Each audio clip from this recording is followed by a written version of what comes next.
Witness statement of Mark Davidson *. Date. October 15, 2023 *. Location. Olympic National Park, Washington State *. I've contemplated sharing this for weeks now, but every time I think about it, darkness crawls up my spine. It was a crisp autumn evening, the kind where the mist rises off the ground like smoke. I thought I was just another hiker, another lost soul among the towering Douglas firs and the skeletal remains of moss-covered trees. But I underestimated what prowled the depths of this ancient forest. Interview transcript. Mark Davidson interviewer. Can you explain what happened in the woods that night? Mark. It was about 7 p.m. I was on the Howe Rainforest Trail, far from anyone else. Suddenly, a profound silence fell over the area. Even the cicadas seemed to pause. I felt it something watching me, and my instinct screamed to run. Interviewer.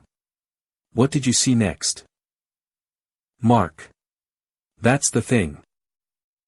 I saw nothing at first, just felt that presence.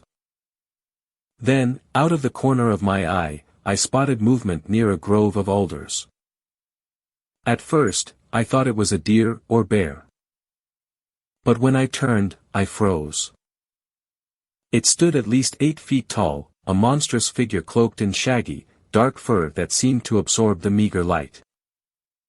Its arms were too long, swinging like a pendulum, and it had a face that resembled a cross between a human and an ape, with deep-set eyes reflecting an intelligence I didn't want to believe. Interviewer. How did you feel seeing it? Mark. Paralyzed. It wasn't fear, it was a bone-deep sense of dread. I've been hunting and hiking for years. I thought I knew these woods. But standing before that creature made me realize I was nothing, just an intruder in its realm. Interviewer. Did you attempt to take a photo or video? Mark. I tried, but my phone glitched. Each time I turned it on, it would freeze. It was as if something was blocking it.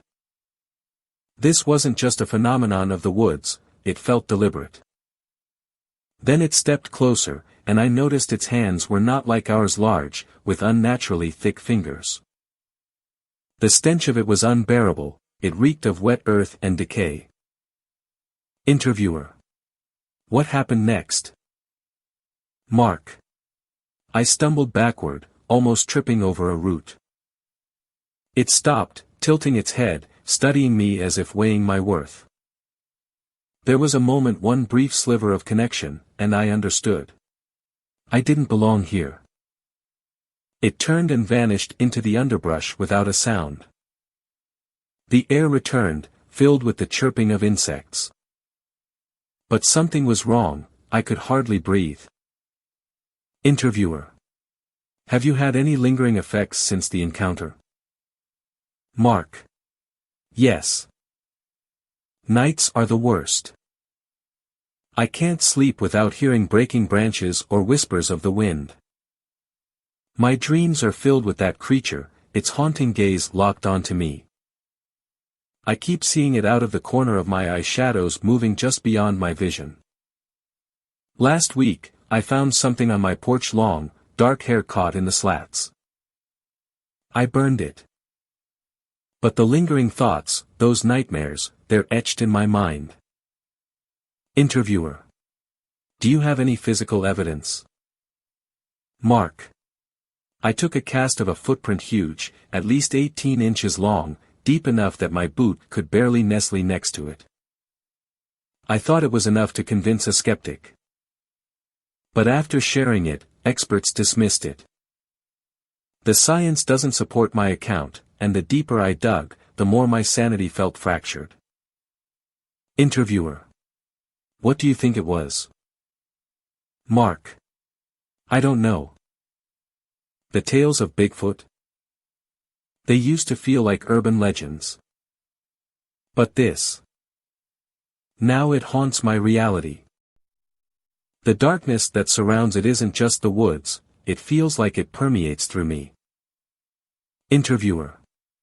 Have you visited those woods since? Mark. No, I can't. The thought of those trees, that silence, it pulls me back. It's like they're calling me, taunting me. Every sound feels like an echo of that night. I'm terrified of what else lurks in the shadows, what I didn't see. Interviewer. What message would you share to others? Mark. Stay away. Whatever you believe in, whatever you've heard, do not dismiss it. This isn't a joke. Sometimes our myths may hide truths we can't comprehend. Ending thoughts. As I read through this, I couldn't shake the feeling of unease that seeped into my psyche. It's unsettling to think of the areas we navigate casually, layered with otherworldly secrets.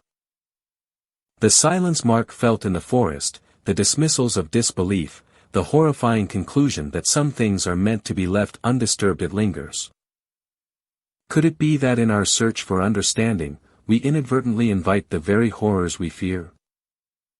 The haunting question remains. What else doesn't belong? What more has Mark encountered since, and is it the forest that has changed, or is it him?